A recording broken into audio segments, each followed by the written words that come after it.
Excellence, Monsieur le Président de la République, il est extrêmement important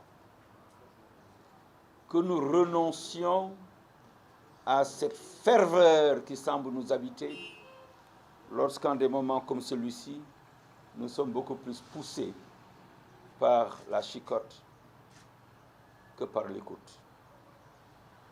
Nous avons l'obligation de marquer cette pause parce que nous sommes à votre disposition pour vous écouter et tendre votre parole. Mais c'est la vôtre que le peuple attend. C'est la vôtre que le peuple veut entendre. Ces Sénégalais d'ici, dans tous les coins et recoins de ce pays, les Sénégalais de Milan, de Rome, de Paris, de New York, de partout ailleurs, veulent vous entendre. Pourquoi diable ne leur parlerait-on pas? Pourquoi? Nous ne sommes pas meilleurs qu'eux. Ils nous ont confié leur destin. Nous avons obligation de rendre compte, non pas seulement en période électorale, pour être gracieux avec de larges sourires, avec des embrassades, de larges poignées de main pour obtenir le suffrage. Mais nous sommes là à période régulière.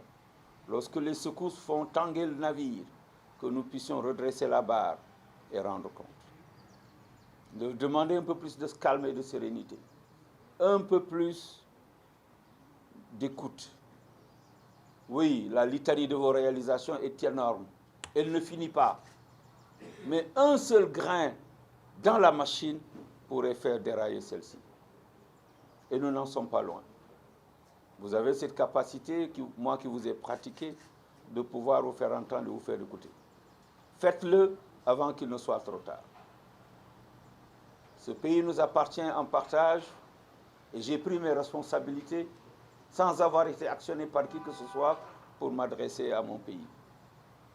Je ne veux pas demain que l'on nous dise pourquoi n'aviez-vous rien dit au moment où le pays prenait feu de toutes parts, au moment où le navire prenait eau de tous bords. C'est le moment. Now is the time. Il y a des spécifications dans ce dossier ou dans cette affaire ou dans cet environnement qui ne m'intéressent pas. Je suis avocat, il y a des questions dont je ne me mêle pas. Je suis médiateur, il y a des questions devant certaines institutions de notre pays dont je ne me mêle pas. Mais lorsqu'il y a la chienlit qui s'installe, lorsque l'on fait fuir les capitaux directs étrangers, lorsque aucun investisseur n'a plus confiance en notre pays, lorsque notre économie déjà très belle devient chancelante, lorsque depuis quelques années l'on ne va plus à l'école, on ne sait plus à quel moment le calendrier scolaire commence ou se termine.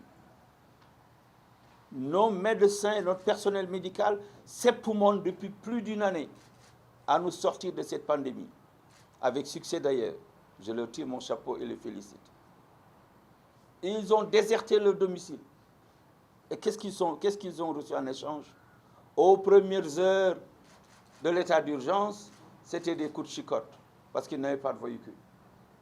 Parce qu'à 21h, ils étaient tous dehors, en train de trouver un bus qui les conduirait à demeure. Il faut vraiment que l'on ait de la compassion pour notre peuple.